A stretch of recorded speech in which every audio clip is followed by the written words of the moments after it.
What up, people?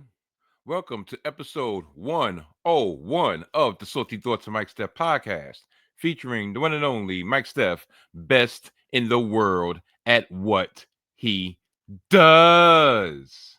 Yeah, man, I have to emphasize this because it's like people have amnesia, people have a hard of hearing, people don't realize who the hell I am. When I say I'm the best in the world at what I do, I mean it. It's not just a saying, it's not just a slogan, it's a way of life. It's the way that I choose to live my life. So, with all that out the way, I'd like to welcome y'all. Yes, welcome y'all to another edition. This week, I'll be focusing on three New York teams. Three New York teams that went 0 for 3 this past Sunday. Two of those teams are football teams that came into the season with different expectations, but at the end of the day, neither me nor the fans of either fan base thought that they would start out 0-3 in their respective seasons. Those two teams, I'm talking about the New York Giants, the G-Men, and the New York Jets, the team that's close to my heart. They lost this Sunday in two different ways, but it seems like every other week they trade turns on which way, how much they can snatch the heart out of said fan base. So yeah, and then venturing over to another sport, baseball. I will talk about my New York Metropolitans and their ineptness and their knack for not taking advantage of the opportunities that's laid at their feet, laid at their lap, laid at their hand, and their continuing collapse. Can we really call it a collapse? Think about it. Think about it. We are about 20 games under 500 since the middle of June. June 13th, I believe we were 19 games above 500, and we had the best record in baseball. Since then, it hasn't been a nosedive, it's just been drop after drop after drop after drop, almost like descending stairs. Now we're at our lowest because we're 4 games above 500 with 6 games remaining, and we're currently in a tie for the last remaining wild card spot in the National League. And technically, we are out the playoffs because we are tied with the Cincinnati Reds, and they hold the tiebreaker over us. So currently, we are out of the playoffs. We have 6 games remaining, 3 against the Cubs, 3 against the Marlins, and we'll see where the ball bounces. Yeah, yeah. Before I get this show on the road, I'd like to thank each and every one of y'all who chose to tune in to my 100th episode of the Salty Thoughts of Mike Step podcast. That celebration was, some people close to me were surprised at the episode. They said it was muted. They said it was way more subdued than they expected. And to tell you the truth, it was way more subdued than I expected. But, you know, to me, that's just another sign of growth, another side of humility, another side of acting like you've been there before. If I start sniffling or if I have the sniffles during this recording, it's not another bad cold. No, it's Mother Nature. Or as Daniel Bryan once said, pollen is just nature's sperm. Do I agree? Not really, because the thought of me having nature's sperm all in my airwaves, all in my ear ducts, all in my nose, all in my throat is kind of pause worthy. But to a certain degree, he's not lying. It is true. It is true. But yeah. So I plan on getting out of here with in less than 90 minutes. I plan on beating GI in length because, please, before I get into my plugs later on, please check out Gimmick Infringement this week, where they go over not only All Out, WrestlePalooza, the Mercury, everything at their disposal they go through in about 90 minutes. And I'm trying to keep a personal streak going of actually ending my podcast shorter than they end their podcast, because it's always an ongoing joke, especially when either one of them, Winchester or McDowell, comes on my platform. We end up having a 2-hour, 3.5-hour extravaganza marathon session. You know, so it's kind of funny that I could get in and out, and they're giving long strokes, so to speak, but it's well deserved. Okay, it's enough with the sexual innuendo. Maybe that's more of a me problem, being the fact that if I look at the calendar, which I don't have one hand right now, but if I look at the calendar, yeah, it's probably way past that time. Once again, TMI. So, with all that being said and done, let's get to the misery. Let's get to the angst. Let's get to the venting. Oh,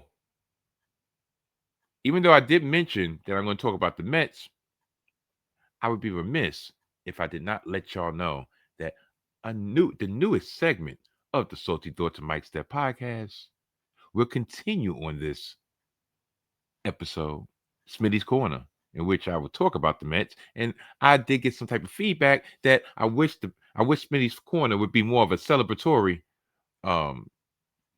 situation. Well, that's not on me. That's on our beloved Metropolitans. They give us something to celebrate. Then Smitty's Corner will be popping champagne and popping sparkling apple cider. Because, yeah, I don't partake. Mike Steph, straight edge. If you don't know what straight edge means, let me spell it out for you. I don't drink, I don't smoke, and I don't do drugs. That makes me straight edge. That makes me better than you. Do I truly believe that? You're damn right I do. Except for this Allegra that's probably still in my system, but not taking it to get high. Not taking that for a buzz. I'm taking that to try to alleviate some of the sperm out my nose. Pollen. So without further ado, let's get this show on the road, huh? Good night. Mwah! And goodbye. Bang!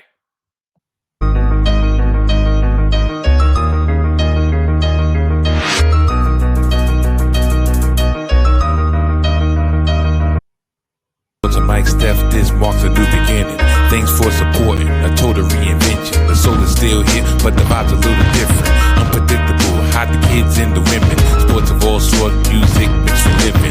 Rep New York City, but hate the politicians. Always bring the heat, Steph bacon in the kitchen. Big shout to y'all, I appreciate the listen. Donnie put the rest, but I'm still in the best. In the word of what I do, all y'all know the rest. I live it, I breathe it, I'm the whole definition. The pinnacle, the ultimate, I'm on a new mission. The Salty Thoughts of Mike Steph, featuring the one and only Mike Steph, the best in the world at what he does. Tap in.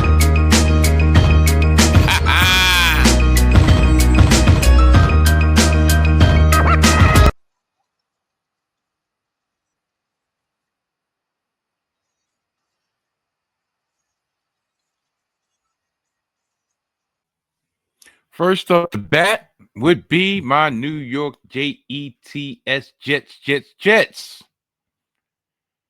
They lost a heartbreaker this past Sunday afternoon in Tampa in 90-degree weather against the Tampa Bay Buccaneers to fall to a record of 0-3. And people will probably want to say, another heartbreaker? No. Why? Matter of fact, why do you have on the screen Jets lose heartbreaker versus Bucs SOJ? Question mark. Very easy. Very easy to tell you why. Because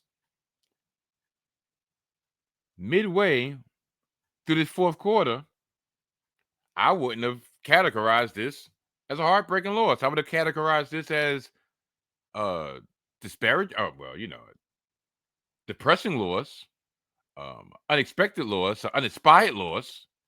But I would not have characterized this as a heartbreaking loss. Hence, when we come back to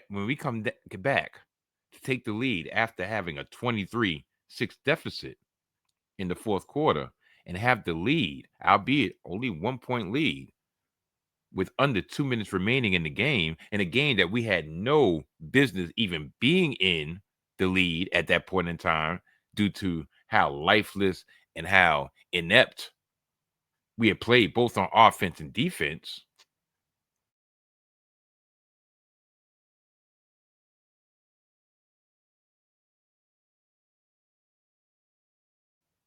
Brings excitement. And then for my New York Jets to once again snatch victory out the jaws of defeat, or more aptly, snatch defeat out of the arms of victory. And once again, put that dagger that's been in our back. Some would say 30 years, some would say 40 years, most would say 50 years.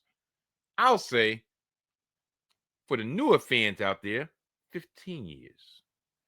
Why 15 years? Because it's been 15 years since we, the New York Jets fans, have been able to celebrate a playoff, not a playoff victory, a playoff spot, a playoff entry, a playoff game, a playoff appearance. 15 years. Do you know that we have the longest playoff drought in all sports in North America?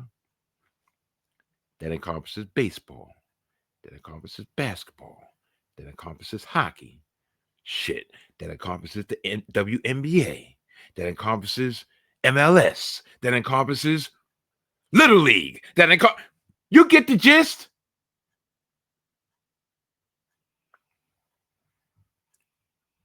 In a sport, with sports, such downtrodden teams, historically downtrodden teams, such as the Detroit Lions, who are now the creme de la creme of the NFL, the Cleveland Browns, who had a brief resurgence, and even though they're probably at a low point, they're still not lower than us, and they've made the playoffs multiple times since we've made the playoffs. The Arizona Cardinals have reached an NFC Championship game since we've been in the playoffs.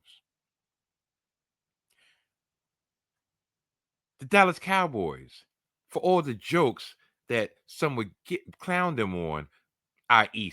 Stephen A. Smith, they have been a perennial playoff team in recent years. The Jets? No. Tell you the truth, when's the last time the Jets had a winning record? Let me see. 10 seasons ago? I did tell myself that I was not going to rant and rave and yell and bitch and kvetch and moan on this episode, because that would convey some type of feeling. That would convey some type of expectation. That would convey some type of disappointment. But then when I got home last night from my 6th day of work, I'm on that OT train, and I got home about 11:15, and someone asked me, "Oh, you giving an episode tomorrow?"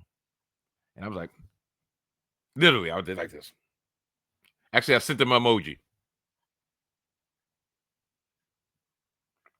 I laid down, I sat on the couch, and I turned on the TV, and I said, you know what? I'm not going to watch anything football related.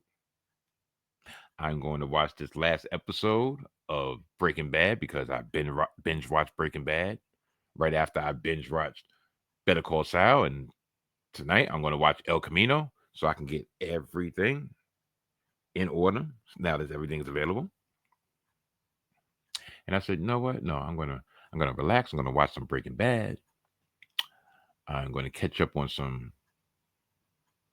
Matter of fact, I'm gonna start watching The Paper, The Office knockoff, The Office whatever sequel, whatever spinoff, whatever. And then I'm gonna wait until about 3 o'clock in the morning and watch Gimmick Infringement and fall asleep. Not saying that Gimmick Infringement causing me to fall asleep. No. They come on at 3 a.m. my time. So if they get that 60 minutes in, yeah, I'm ready to go. When they go over 60 minutes, it's 4 o'clock in the morning. Anyway, I've kind of diverted. Let me get back to this recap. Unfortunately,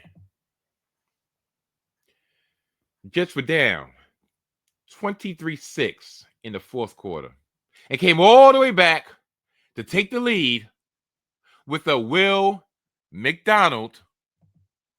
This guy, number 9, with a Will McDonald field goal block to take a 1-point lead with under 2 minutes remaining in the game. Athletic play. Not only did he leap the center untouched, he blocked said kick and then picked up said kick and returned it all the way back for a New York Jets touchdown. Up until then, to be honest, this game was lackluster and flat. A lot of this, to me, was an illusion when they scored a touchdown to make it 23-13. I'm like, okay, some garbage time points, garbage time minutes, a lot of points, a lot of yards against garbage time, prevent defense. Then when they made it 26-20, I'm like, okay, all right, well, at least they covered. I didn't have no money on the game, but they covered. They covered. But when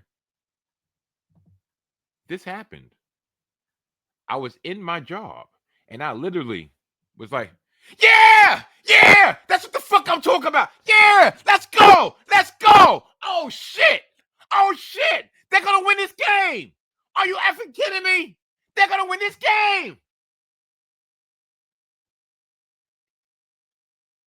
People looked at me like I was crazy. People looked at me like, what's the matter? Then they kind of happened to be nosy and kind of look to see if I was watching something, which I was. It was like, oh. Yeah! Jets! Jets!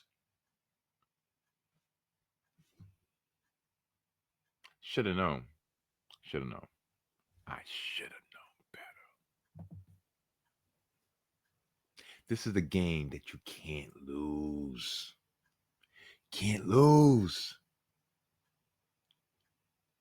You get the miracle that you needed. You can't allow the Bucs to go right down the field and kick the winning field goal. And do you know what really got me? It's the fact that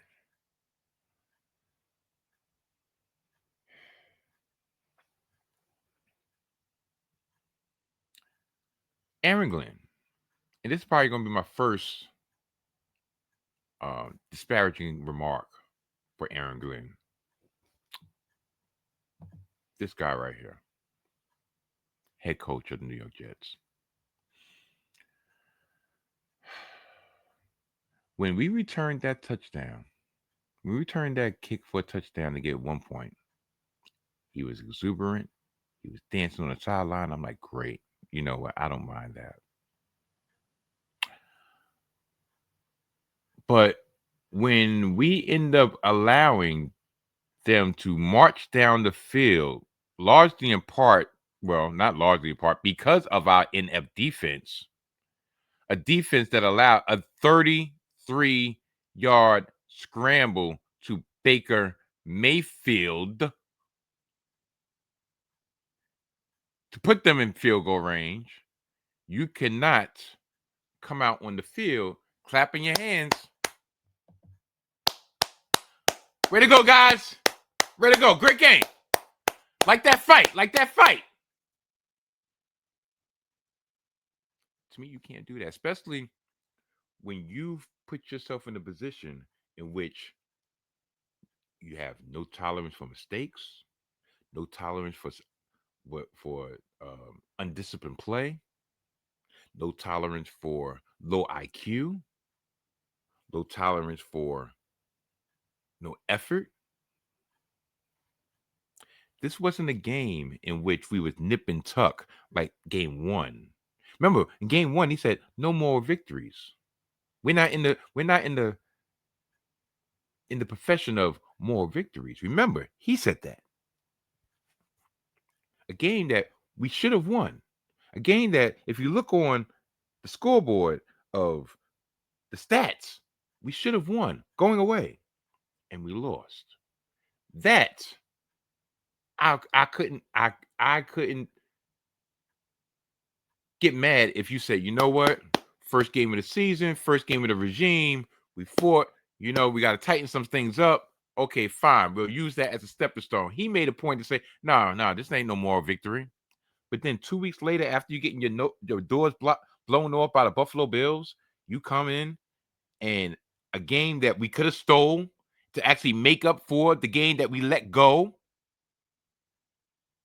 against the Pittsburgh Steelers.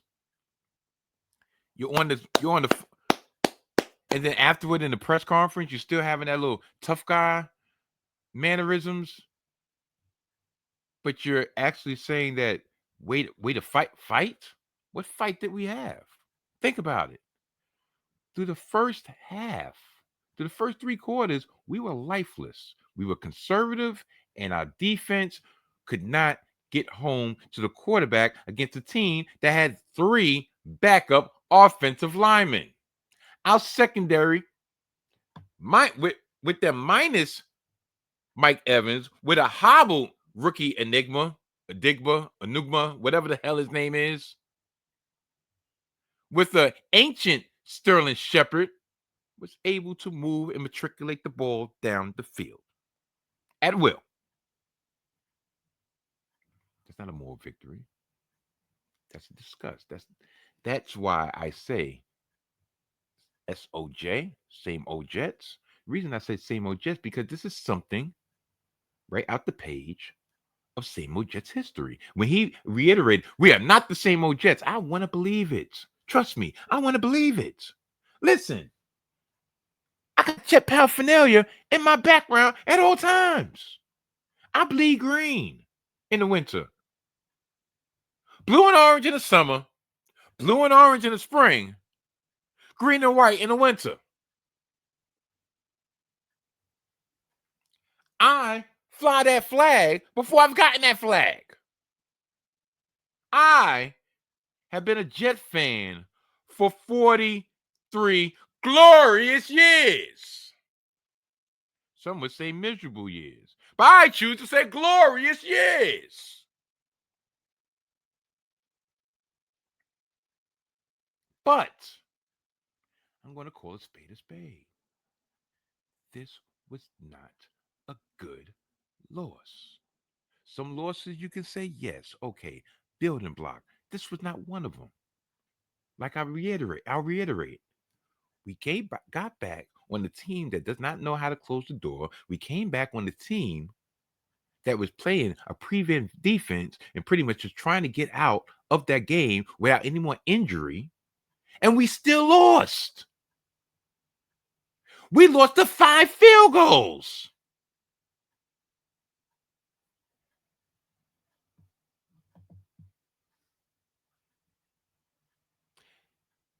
To me, personally, this team is actually playing worse than their 0-3 record, if that's possible. Our secondary is trash. Sauce Gardner, whose jersey I was going to wear today, and I said, nah, fuck that. Not wearing that mother effing jersey. Well, I don't want to dirty my skin with his jersey. And the thing is, I like Sauce, but Sauce, listen, I don't know what the hell's going on. Sauce still can't tackle without getting hurt. Lack of technique. He always catching concussions, separated shoulders. He's always getting banged up. He put weight on this year and he's still getting banged up. He went out for concussion protocol. So our safety, Andre Cisco, trash. Brandon Stevens, trash. And you talking about more victory? Yeah, way to go, way to fight. What kind of fight do you have when your defense, when your defense gives up 7 plays of 20 yards or more?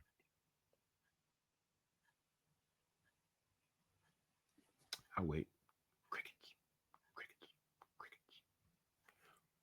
On offense, we have no wide receivers outside of Garrett Wilson. Garrett Wilson had 10 catches on 13 targets for 85 yards.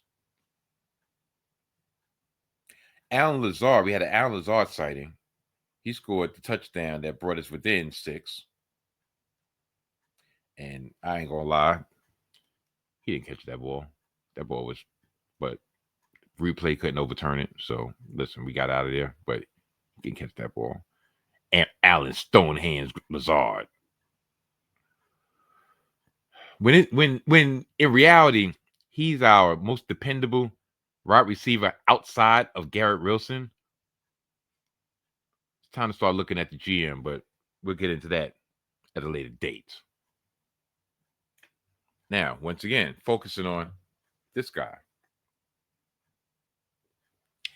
Aaron Glenn, I'm sorry, bro, but you got to change up your approach when it comes to the media. It's coming off as defensive and weak. Like, really. Like, when Rich Cimini asked toward the end of the press conference about Sauce Gardner, his availability, he was like, he was back in the game. You know, you got to watch the game, got to pay attention. Dude, that's not going to last long in New York. I'm rooting for you. A lot of people are rooting for you. A lot of the beat is rooting for you because a lot of the beat covered you when you was actually a player 30 years ago with the New York Jets. I was actually in attendance in 1994 when we picked you in the first round. Back before the NFL draft with this big production they used to have at the Marriott in New York City in Times Square every year. And it was free. It was long because it was one day, but it was free. Get there early, and you're there until like 8, 9 o'clock at night, watching 6 and 7 round draft picks, selections. I was there. I saw you come on that stage, fresh out of Texas A&M. But I'm letting you know, 30 years ago, that shit wasn't going to fly. It damn sure ain't going to fly now with an 0-3 team. It's not going to happen. Not going to be able to do it. Not doing yourself no favors. Like, whatever goodwill that you came into the job with, you're very, very rapidly throwing that shit overboard. You're self-sabotaging yourself, my man. The fuck is wrong with you? I'm not saying get on bended knee, but you're not doing yourself no favors.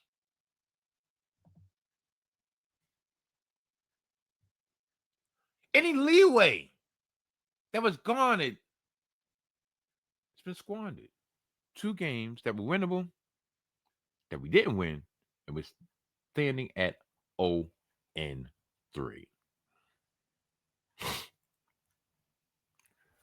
The Jets. The Jets. The Jets. The Jets are 0-3 for the first time since 2021. That's surprising, to tell you the truth.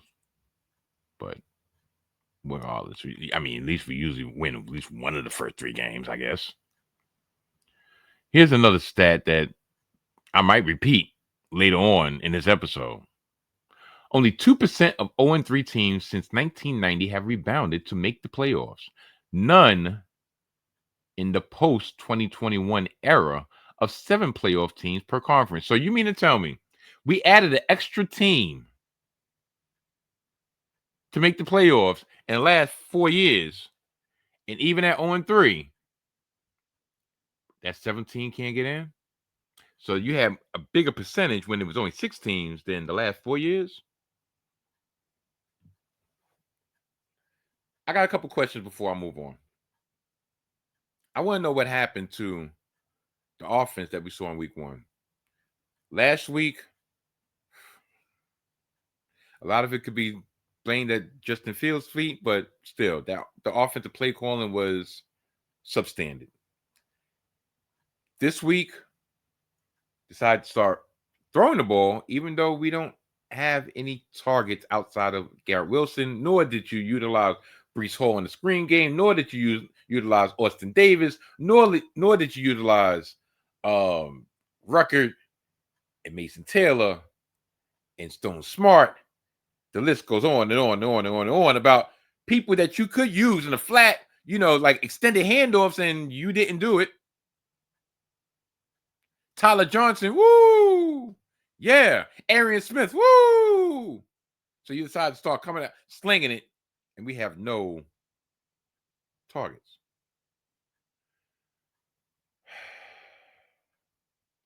Same bullshit personnel. So what's different? I mean, yeah. You mean to tell me Josh Reynolds' injury just totally derailed the offense? Can't even blame it on Justin Fields because this is the same offensive plays that we had last week against the Bills. Now, when I was looking at this schedule coming in, I did not see 0-3. I saw, okay, probable victory against the Steelers, probable loss, but possibility against the Bills. I was looking 1-2, perhaps 2-1. Split at home, go on the road. Tampa Bay, yeah, they're 3-0, but are they a real juggernaut in 3-0, or are they a very lucky 3-0? I choose to look on the latter. Next week, Monday Night Football. Here comes football. Here comes football. Here comes football. Monday Night Football in Miami against the also 0-3 Miami Dolphins, whose coach has one leg off the seat, the hot seat that is. Can we go down there and can we get a win? Are we gonna fall 0-4 to that Miami Dolphins? I'm not gonna lie. As bad as Miami has played, their strength is our weakness. Their wide receivers are their strength. Their running back are their strength. Actually, their offense is their strength. No matter how struggling they are, their offense is their strength. And our weakness is our whole entire defense. Are we going to go 0-4 before we come back home and play the Dallas Cowboys October 5th in Jet Light Stadium? This is going to be a game that I don't think I'm going to be able to watch. Why? Because it's on the ESPN app. Same app that's WrestlePalooza's on that I did not watch. Therefore, that's why you're not getting any wrestling. Wrestling this week. Wrestling next week. Wrestling. Wrestling.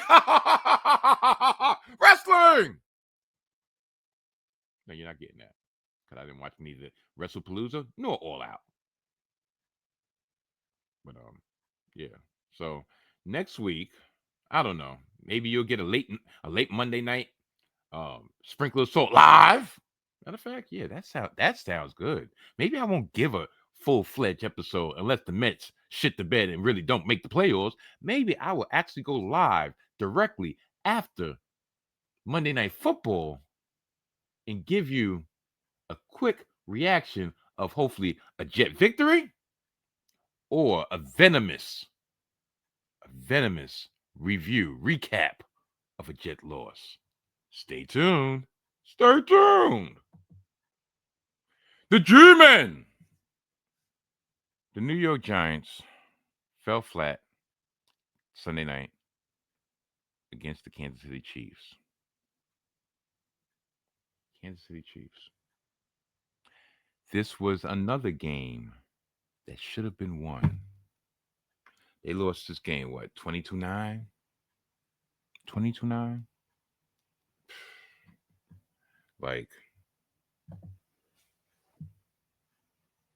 I don't even know what to say about this game. And I'm going to keep it short because I'm having this balancing act.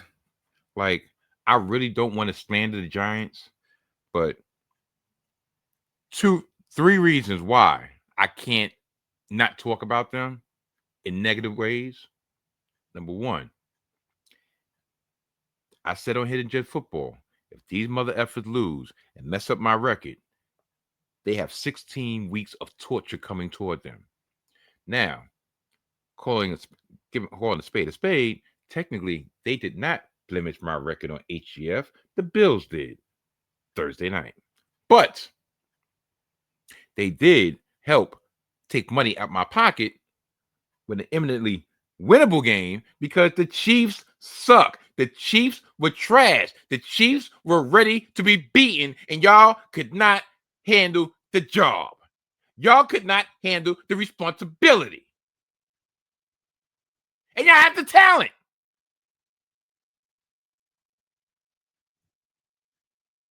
But y'all can't get out your own way. I really actually feel worse for Giants fans because they're not used to this level of ineptness for such long stretches of time. They have had 2 playoff appearances in 14 years. Better than 0 in 15. But you had 2015, the boat incident with OBJ, and then you had 2022, DABOLL's first year, where Daniel Jones and Saquon Barkley carried them to the playoffs. And you know where those 2 players are right now? Well, one is in the division, rapidly. He won a Super Bowl last year, should have won an MVP, and you get to see him twice a year in someone else. Well, with someone else. And the other, Daniel Jones, is putting prolific numbers up with the Indianapolis Colts. The Indianapolis Colts are 3-0, led by Daniel Jones. So what does that say? What does that say about this organization? What does that say about this ownership? What does that say about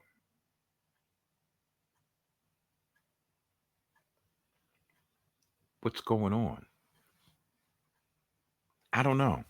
I know it doesn't say anything positive. Like, take for instance, Malik Neighbors. First-round draft pick of the New York Giants last year. After racking up 14 catches for 238 yards and a pair of touchdowns over the first 2 weeks of the season, playing with, let's try, Russell Wilson, Malik Neighbors was barely noticeable for much of Sunday night's 22-9 loss against the Chiefs. He didn't pick up his first catch until early in the fourth quarter and left the game with an apparent injury. Flat on his back, or should I say his stomach. Now, Neighbors did return on the following drive, but after never finishing a game with fewer than 4 receptions in his short, brief career, he finished Sunday with 2 catches for 13 yards.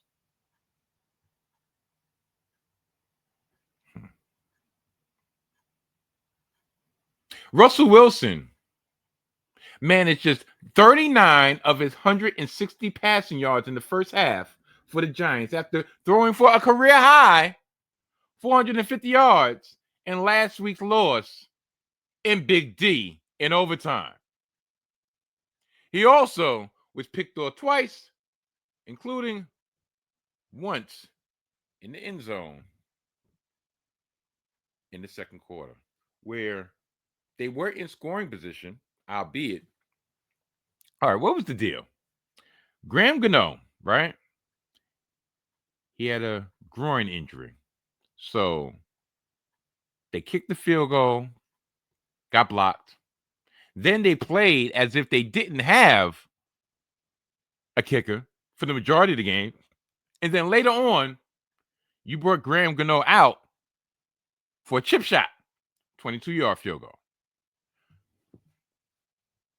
Was he hurt? Was he not hurt? I understand you can't ask him to kick something long, but if it's a 22-yard field goal, is that 3 points really going to be worth it? You might as well just gone for it, right? Think about it. You might as well. But you did. The only bright spot was Cam Scatterbo.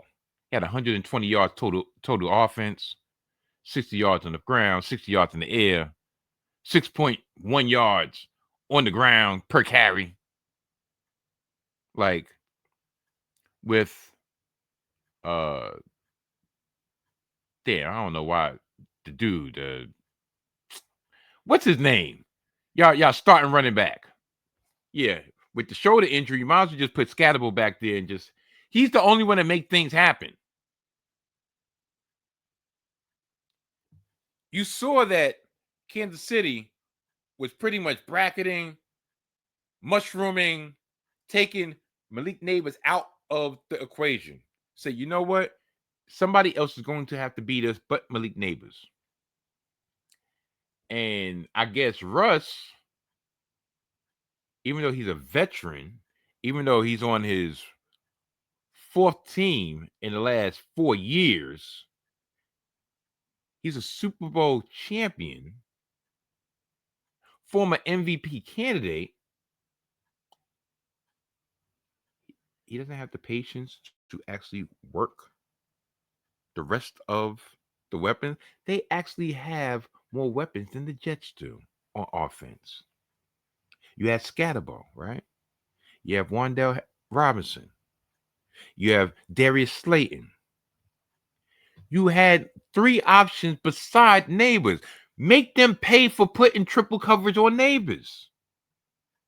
You have Devin Singletary. Not really a weapon, but still a cog. But yet, what does Russell Wilson do? He can't dink and dunk. No, he doesn't want to dink and dunk. He wants to throw down the field. And when he throws down the field, well, guess what? He doesn't wait until they actually open. He said, you know what? I'm just going to fling this shit and hope it lands into my receiver's hands.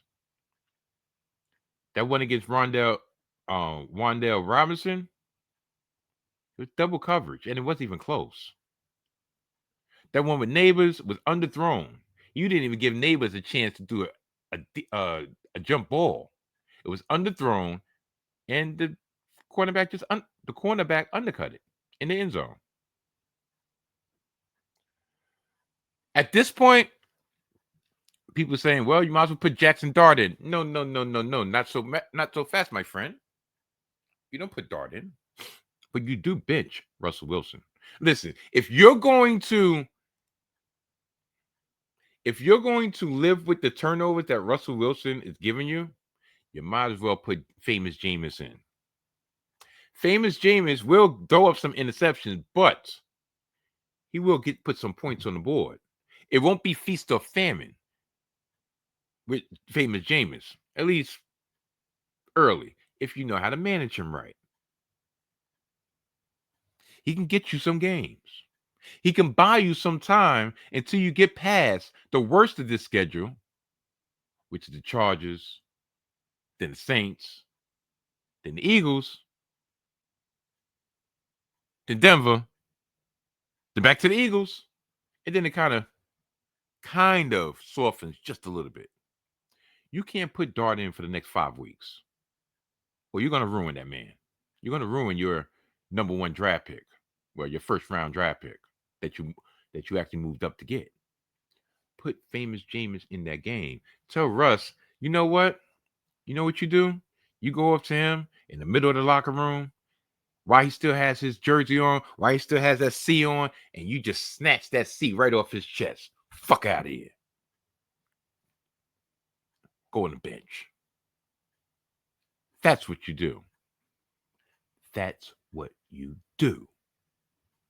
Because personally, I got a lot invested in these Giants. I actually put a bet on the over-under that they were going to go over 6.5 victories. I thought they were going to be 7-10. Right now, for them to be 7-10, they have to play 500 football for the rest of the season, and that's not going to happen. Especially when you had two eminently winnable games. Just saying. Also, and I've said it before and I'll say it again. Where's this vaunted pass rush? Yeah, were they getting a little bit closer? Yes. But I personally feel the way this team is constructed, and this really goes down to coaching. Like, I really think they need to get everybody out at the end of the season, which they should, and hopefully they will do. Can't do it now. Really, it makes no sense to do it now. Tell you the truth, they probably shouldn't have been brought back. But I feel like this team should be built, should be ran from a defensive first mentality right now. Because with all the fluctuation with quarterback, you need to lean on your defense. You need to lean on your front four, your front seven, to put your offense in position to take care of business. Are they going to do that? Who knows? Should they do that? Yes, they should. Like I said, you got Abdul Carter, Hall of Famer in the making. Got Thibodeau. You got Burns.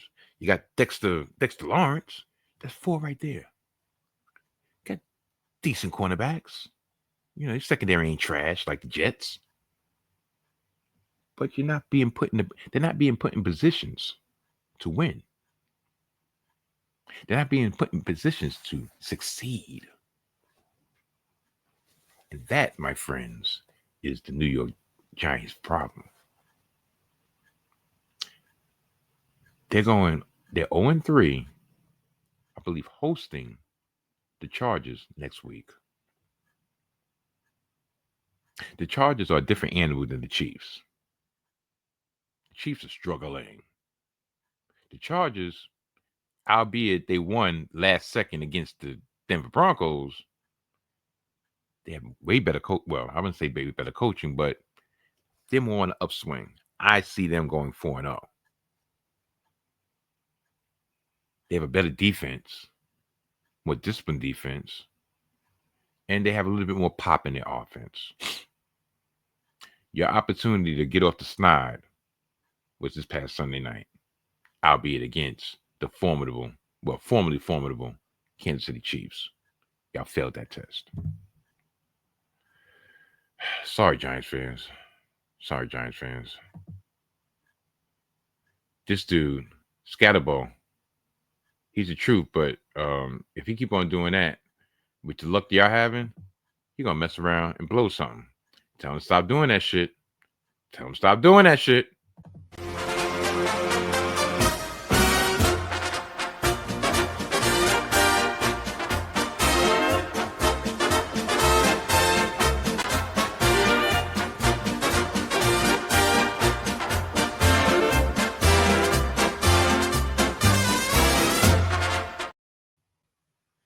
Well, here's another edition of Smitty's Corner.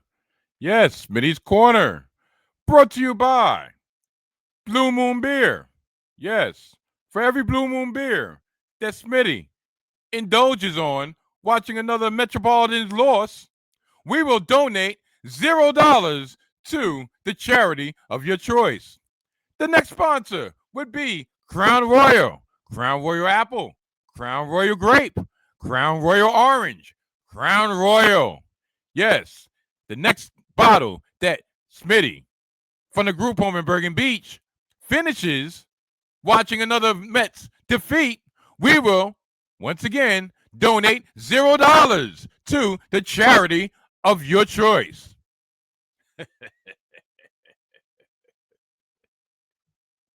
Smitty's Corner. Oh my God, this has become an ongoing situation, huh? I swear you can't make this up though. Can't make this up. I swear. The Metropolitans, this should be a joyous event. This should be a joyous occasion.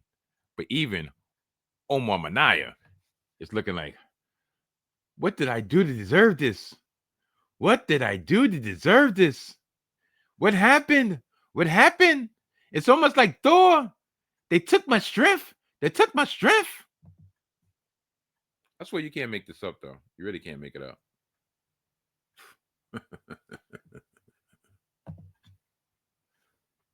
After winning 2 of 3 against the San Diego Padres, who are currently in the second slot in the wild card race, they lose. They, meaning the New York Metropolitans, lose 2 of 3 against the lowly Washington Nationals. Again. How in the hell are you worthy of the playoffs if you have lost 4 out of 6 down the stretch to the effing Washington Nationals? This collapse continues. The Cubs and Marlins are up next. What can we expect? What can we expect? Can we expect to go 2-4? Is 2-4 on the menu in these last 6 games? 1-5. Can we break even? 3-3. Can we go 500? Will they actually go 0-6 and end the season with a bang? Do you know this past weekend, the last homestand of the season, the Metropolitans cracked over 3 million, I believe 3.1 million fans attended Metropolitan games in Citi Field. I believe that was a record for Citi Field. We was up to the challenge that was thrown down, the gauntlet, if you will, that was thrown down by Steve Cohen, Uncle Steve, at the very beginning of the season, saying, listen, I put major money in this team, and I would like for y'all, I need y'all, I expect y'all to come and support. And we did in droves. Myself and Smitty from the group on Burger Beach, albeit this year on separate occasions. And tell you the truth, thinking back, I feel a little bit bad, even though it was kind of spur of the moment for the birthday thing. If I wasn't on the OT train, I would have brought Brother Zal with me for another excursion, even though Zal is in my camp of the Metropolitans ain't shit. We're fans at heart, but we're used to the bullshit. Unlike the overly optimistic Smitty from the group home in Bergen Beach. Part of me is kind of torn on whether or not I want to bask in the glory of being right, that these mother effers are not going to make the playoffs, or do I secretly hope that all this bombastic feeling about being right is actually wrong, and the Metropolitans not only get into the postseason, but thrive in the postseason? Tell you the truth, I have this aching feeling that if we do somehow scratch our way into the postseason, we will be 2-0, well, 0-2 and done. Which I don't know is that much better. Yeah, right. So we could hang another wild card banner up on Citi Field. We made the wild card and we got bumped early. I don't know. Now, we're currently out of a playoff spot because, as I said in the very beginning, we are tied with the Cincinnati Reds at 80-74. No, 80-76. I'm sorry. But the Reds hold the tiebreaker on us due to a better head-to-head record with us. Due to us losing, 2 out of 3 against the Reds a couple weeks ago when we had a chance to actually effectively put the nail in the coffin and we did not. The Reds have the Pirates and the Brewers this week. The Pirates, yeah, they have good pitching. Would they revel in the role of being a spoiler to the Cincinnati Reds? Perhaps. The Brewers have everything wrapped up, more or less. I think there's an outside chance, but a vague chance that they might lose the number 1 seed, but they pretty much got it. So they'll probably be setting up their rotation. It was a similar situation that we had last year against the Brewers. But the Brewers, like, you know what? We don't really want to see these dudes in the postseason. But that last game of the season, I'm not saying they let it go, but pretty much it was like, all right, well, we had nothing to play for. We know we're facing them in the postseason, so let's just make sure that we got our rotation set up. And, you know, anything is possible. Anything is possible!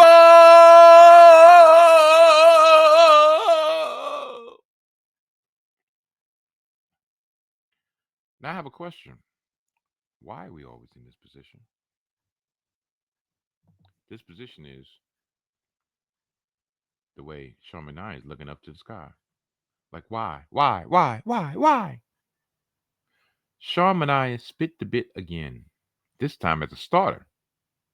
He started the game, and Clay Holmes came to fix his mess. We got a combined 6 innings from him and Clay Holmes. He gave up the 3 runs that we lost by. We lost 3-2. 3-2. Sean Manaea lasted just 3 innings, allowed 3 earned runs on 4 hits with 3 strikeouts. Clay Holmes at least scored, pitched 3 2/3 innings, scoreless innings, that is.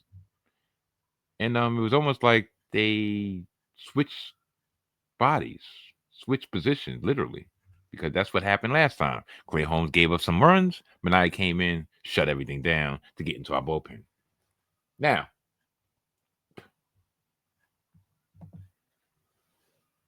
Jacob Young.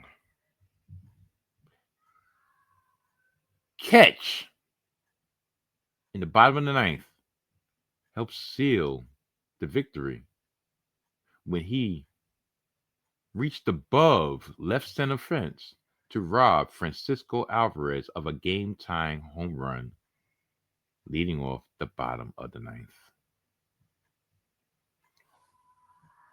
Personally,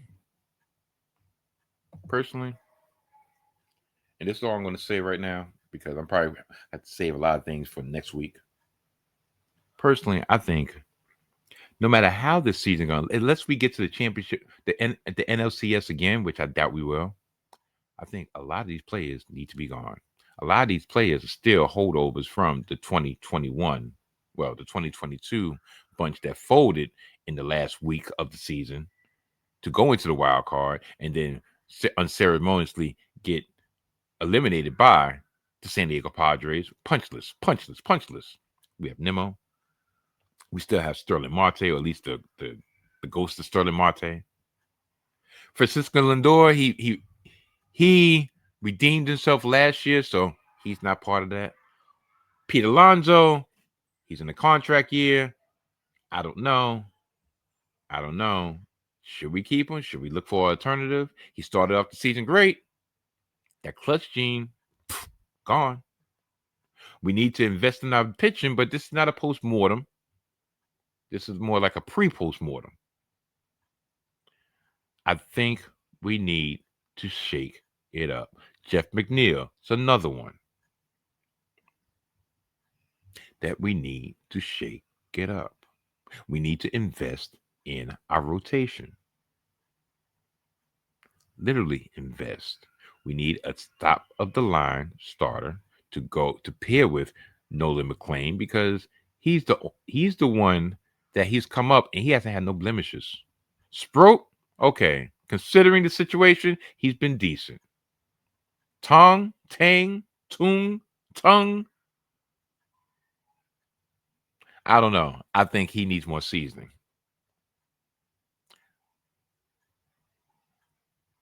Senga.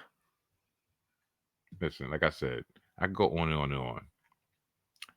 And that's been this week's edition of Smitty's Corner. 5 minutes. All I want is 5 minutes. Can I get 5 minutes? Can the New York Mets get 5 minutes instead of wrestling? Wrestling.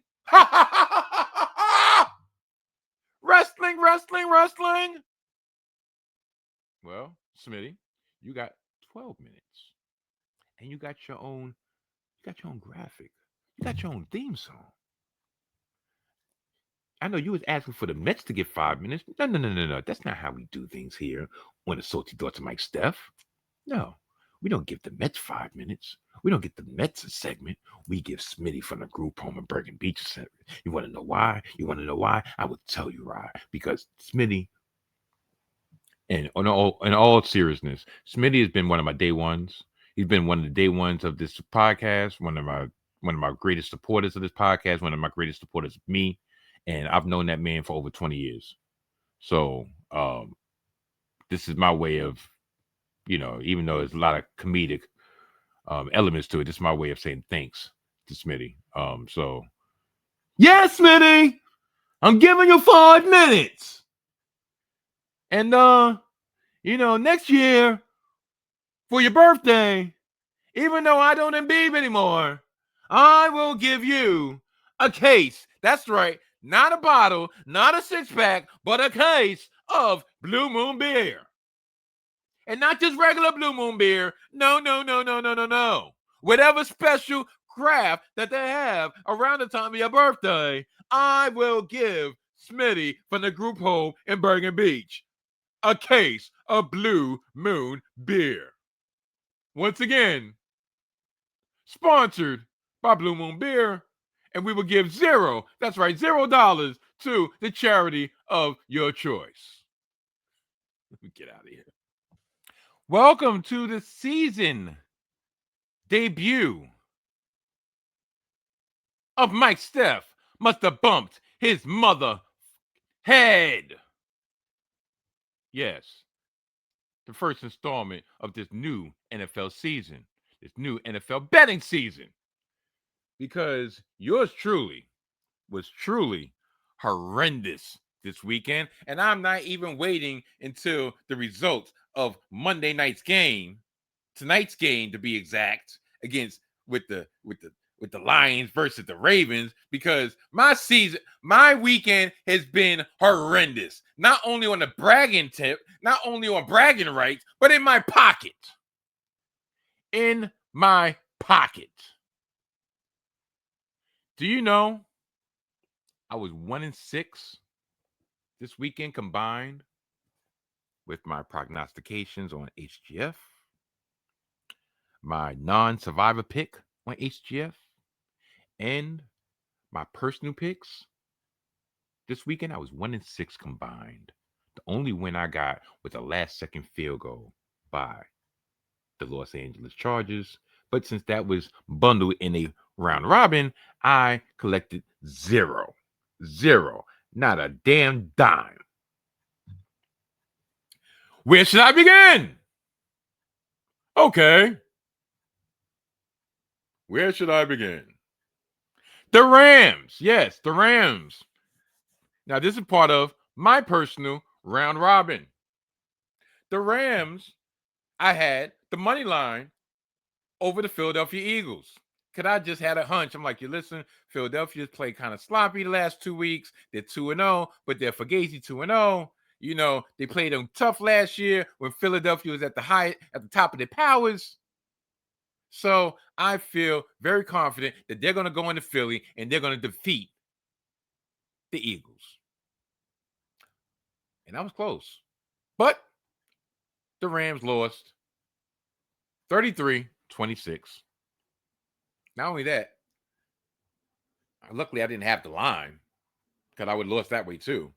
The Eagles blocked the potential game-winning field goal in the last seconds. and returned it for a touchdown. You know how a lot of people how many people lost money based on that bad beat?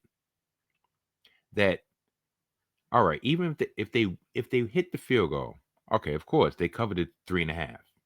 If they miss the field goal, shoot, they lose by 1. They cover the 3.5. The last thing they needed was a touchdown against them, and that's exactly what they did. But it gets worse. For me, anyway. The Rams coughed up a 19-point lead in the second half.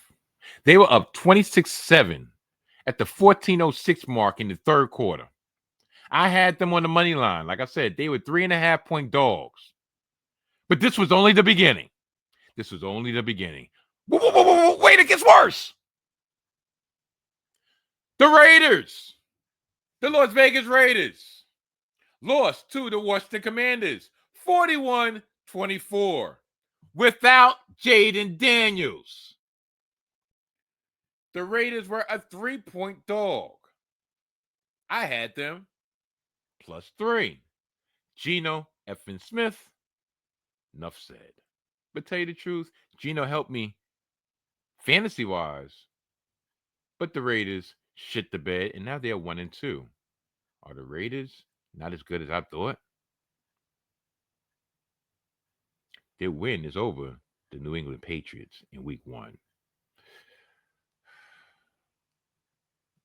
The Monday night game against the Chargers, okay, I get it. 2 coaches, they know each other, they got a long rivalry. You know, it's nip and tuck. Well, not nip and tuck, but I get it. But 41-24, couldn't even cover.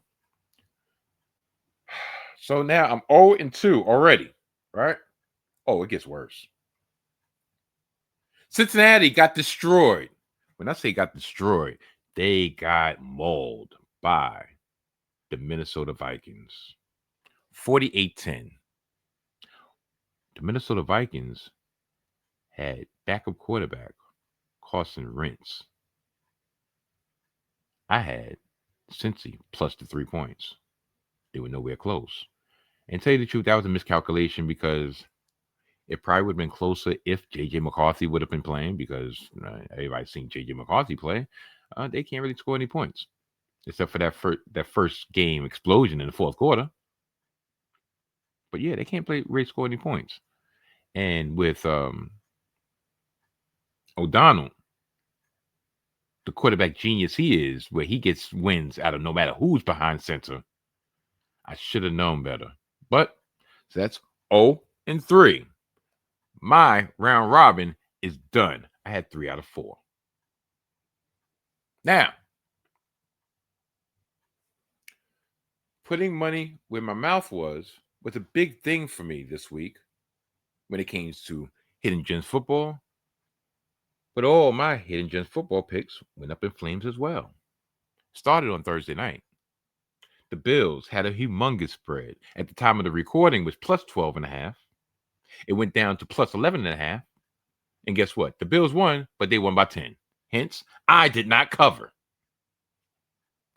And tell you the truth, even though they won by 10, it was a much closer game than I thought. And that carried over to my survivor picks. Well, my survivor pick. On the show, I picked the Packers. Because I said, you know what? Not saying that the Packers are going to cover because Cleveland has been very spunky, scrappy, so to speak. But I thought that they were going to at least win. No, they did not. They lost, not only due to a blocked field goal that potentially could have won them the game, or at least put them in position to win. No, they lost on a 55-yard field goal with time expiring. Also, Cleveland scored all 13 of their points in the last 3 minutes and 38 seconds of the fourth quarter.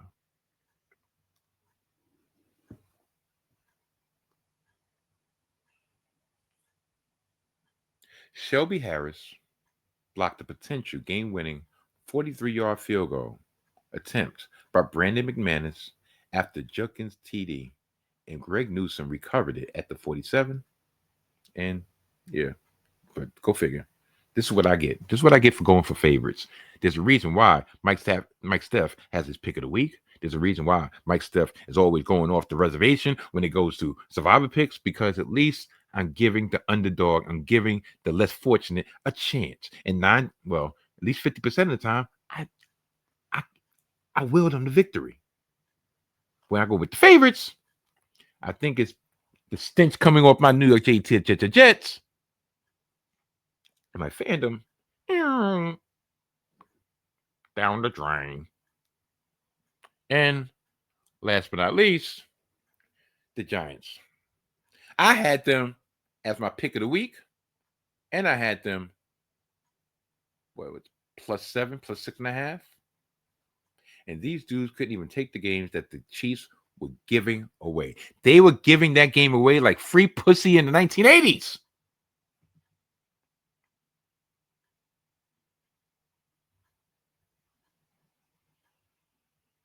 Yeah, I said what I said.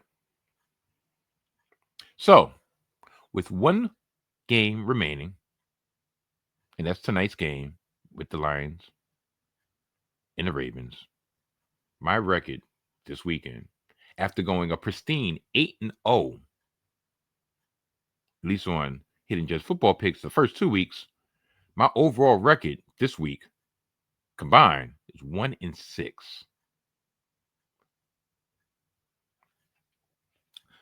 I gotta start recalibrating stuff. Maybe the ego was doing a little bit too much. Maybe me bloviating over how good I had been came around. But it's always I know the game, especially gambling, it's a game of averages. Everything evens out at some point. So that 8-0, I almost equaled that in one weekend. Mike Steph definitely must have bumped his mother effing head.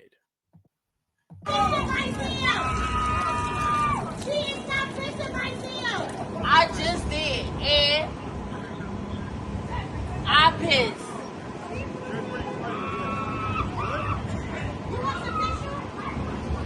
Oh, you want to give me some? Bro, why you trying to be funny? Well, people, that brings us to the end of another edition of the Salty Thoughts of Mike Steph podcast. I'd like to thank each and every one of y'all for making me in this here podcast the one y'all choose to view and the one y'all choose to listen to. Next week, I'm trying to think. Like I said, okay. First and foremost, please, I ask. I don't demand, but I ask. If you haven't done so already, press like,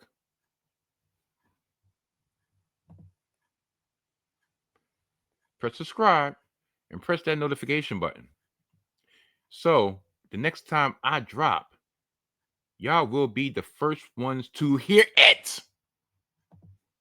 Secondly, the reason I ask that, normally I don't, because listen, your prerogative, because I have a dilemma.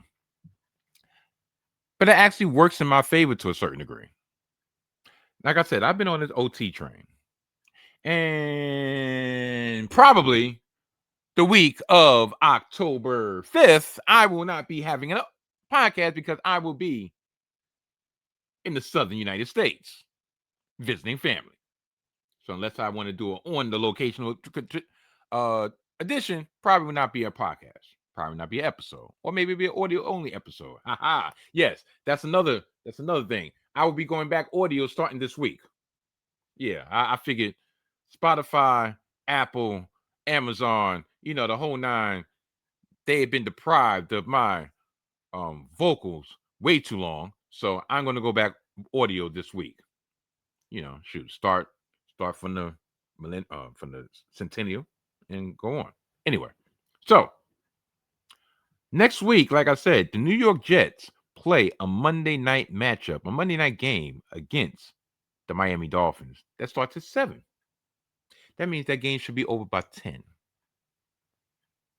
Now, I could do a full-fledged episode afterward and put it out late Monday night, early Tuesday morning, which actually would work. Or I could go live with my immediate instant reaction of whatever Drek I happen to see on Monday Night Football, or in this case, whatever Drek I happen to hear on Monday Night Football, because I'm not getting the ESPN app, so I will be listening to Bob Wischusen and Anthony Beck on 103.7 FM in New York. Or WFAN New York, because they carry. Matter of fact, they'll probably be blacked out because of the Jet game. Neither here nor there. So I haven't decided. But regardless, I will not be dropping late Sunday night, early Monday morning next week because there's a Jet game. Unless you see where this becomes so important. Like, subscribe, hit that notification button. Unless the New York Mets actually continue and finish shitting the bed on their season and they finish the collapse. Because if they finish the collapse, I'm not going to mess that in with the Jets. No, this will be Smitty from the group home in Bergen Beach favorite episode, because the episode will be dedicated to the New York Metropolitans. And it will drop on its regular time. And then I will give an additional episode when it comes to the Jets. So all boils down to whether or not the Metropolitans handle their business or crap the bed. It's their choice. It's their choice. It's their choice. So I ask y'all people, which ones do y'all want? Do y'all want one regular episode?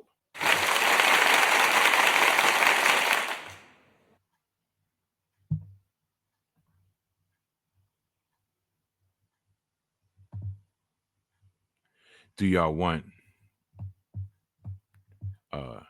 2 episodes?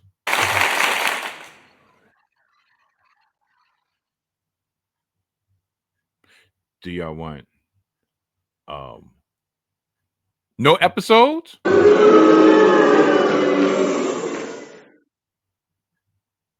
Do y'all want me to run a train?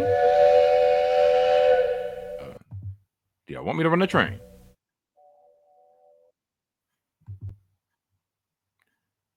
Do y'all want me to stop with all these sound effects?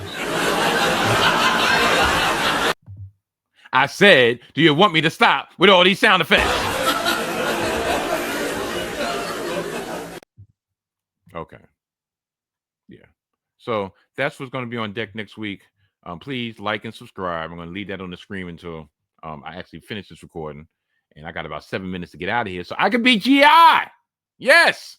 So I can beat them to ending my episode before they do. So speaking of GI, please check out my bros for Gimmick Infringement, Winchester McDowell, late Sunday night, early Monday morning on the YouTube channel of the 19 Media Group, and all streaming platforms where podcasts are available. Please check out my bro from Chi-Town, the young OG himself, Desmond Powell, and Hip to the Games, in a very important episode that he dropped this past Friday. Comparison is the thief of joy.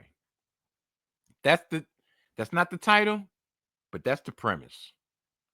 And it's a very important episode, especially for all these content creators to listen to.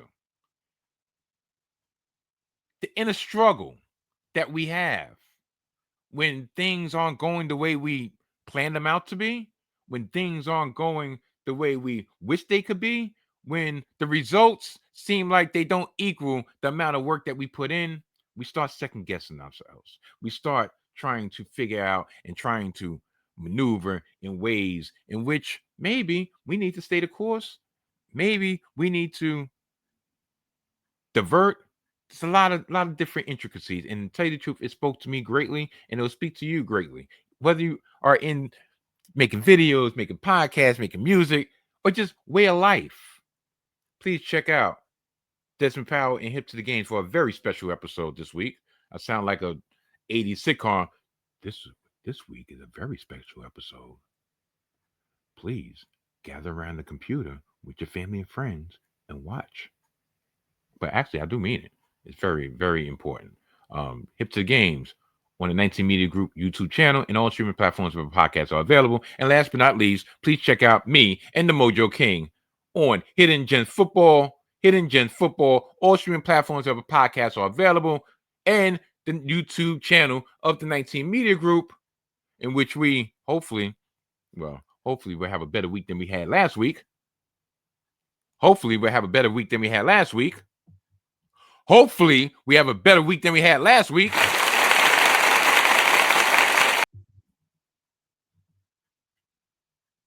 We drop every Thursday, Friday, Saturday, and Sunday. Sunday night football, Monday night football, Thursday night football, survivor picks. And this week, I'm not even gonna lie. I'm not looking forward to the research I gotta do, because we got 5, not 1, not 2, not 3, not 4, but 5 effing games on tap. Because the NFL was decided to go to Europe. 9:30 in the morning. Who the fuck is getting up 9:30 in the morning? Not I. Not to watch football, that is. But I have to preview it. And we have 2 Monday night football games. So we have Thursday, we have Sunday morning, we have Sunday night, and 2 Monday night football games that equal 5. The fuck?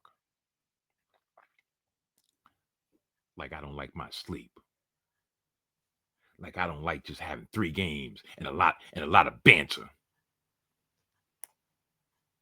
Please check out Hidden Gems Football, HGF for short. All streaming platforms where podcasts are available. And check out this here podcast if you don't feel like watching and looking at this simply dashing face, this simply ravishing body of mine. You can listen to the sweet sounds, the tender sounds of my Steph on your audio platform of choice. On all streaming platforms wherever podcasts are available, beginning again this week. Please check out and please support. 5 stars, 4 stars, thumbs up, thumbs down. I don't give a fuck. Just watch and listen. And yeah, that's it. So I think with 4 minutes to spare, I'm going to get out of here because I am going to do the dance of victory. The dance of victory. Because this makes 2 weeks in a row. 2 weeks in a row. He lied. I didn't lie. The dance of victory. 2 weeks in a row. I am shorter than gimmick infringement. Is this a trend? I don't know. But regardless, I'm getting out of here because I got some shopping to do with the missus. Until next week. Goodbye.